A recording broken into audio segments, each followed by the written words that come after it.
నిరీక్షణ prayer house మరియు centre సంఘముల తరపున పరిశుద్ధాత్ముడైన యేసుక్రీస్తు నామంలో మీ అందరికీ నా శుభాభివందనములు. ఈరోజు దేవుని వాగ్దానం గల్తీలకు రాసిన పత్రిక 5వ అధ్యాయం 16వ వచనం. నేను చెప్పునదేమనగా ఆత్మానుసారముగా నడుచుకొనుడి, అప్పుడు మీరు శరీరేచ్ఛను నెరవేర్చరు. గల్తీలకు రాసిన పత్రిక 5వ అధ్యాయం 16 నుంచి 18 వచనాలలో గలతీ విశ్వాసులు ఆధ్యాత్మికమైన వైరంతో జీవిస్తున్నారు. ఇలాంటి బలమైన ఇచ్చలు అనగా కాంక్షలు ఉండడం వలన వారు విశ్వాసంలో ఇష్టపూర్వకంగా ఆత్మానుసారంగా నడుచుకోవడం అవసరం. క్రీస్తులో ఆధ్యాత్మిక జీవితం గడిపేందుకు విశ్వాసులకు శక్తినిచ్చేది దేవుని ఆత్మ. భ్రష్ట స్వభావం అనగా శరీర స్వభావం, దాని కోరికలు విశ్వాసులలో ఉన్నాయని పౌలు ఇక్కడ స్పష్టం చేస్తూ ఉన్నాడు. దేవుని ఆత్మ మూలంగా మనం వాటిని అణగద్రొక్కి జయించగలం. దేవుని ఆత్మకు శరీర స్వభావం పూర్తిగా వ్యతిరేకం. ఈ రెండింటి కోరికలు, తలంపులు, గమ్యాలు, లక్షణాలు పూర్తిగా విభిన్నమైనవి.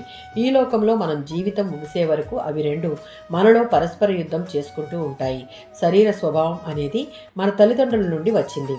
అది చెడ్డవాటిని ఆశించడం మానుకోదు. మంచిగా పవిత్రంగా ఎన్నటికీ మారదు. నిజానికి కాలం గడుస్తున్న కొద్దీ అది మరింత హీనంగా మారిపోతూ ఉంటుంది. దేవుని ఆత్మ అడుగడుక్కు శరీర స్వభావాన్ని ఎదురుస్తూనే ఉంటుంది. అది కోరే వాటిలో ఒక్కదానికి కూడా అది లొంగదు. దేవుని ఆత్మ విశ్వాసులను మతదాస్యం నుంచి బయటికి తెచ్చాడు.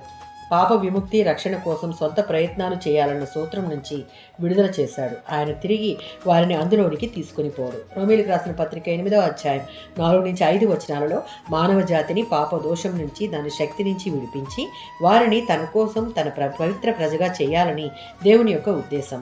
దానికి పౌలు చెప్పినట్లుగా రక్షించబడి క్రీస్తు బిడ్డలుగా జీవిస్తున్న విశ్వాసులు శరీర స్వభావాన్ని అనుసరించి జీవించకుండా, అవి పెట్టే ప్రలోభాలకు లొంగకుండా, వాటిని ఎదిరించుటకు దేవునితో సహవసించి దేవుడిచ్చే ఆత్మను పొందుకుని ఆత్మ నడిపించే జ్ఞానముతో నడుచుట అభ్యాసం చేయాలి. ఆమేన్.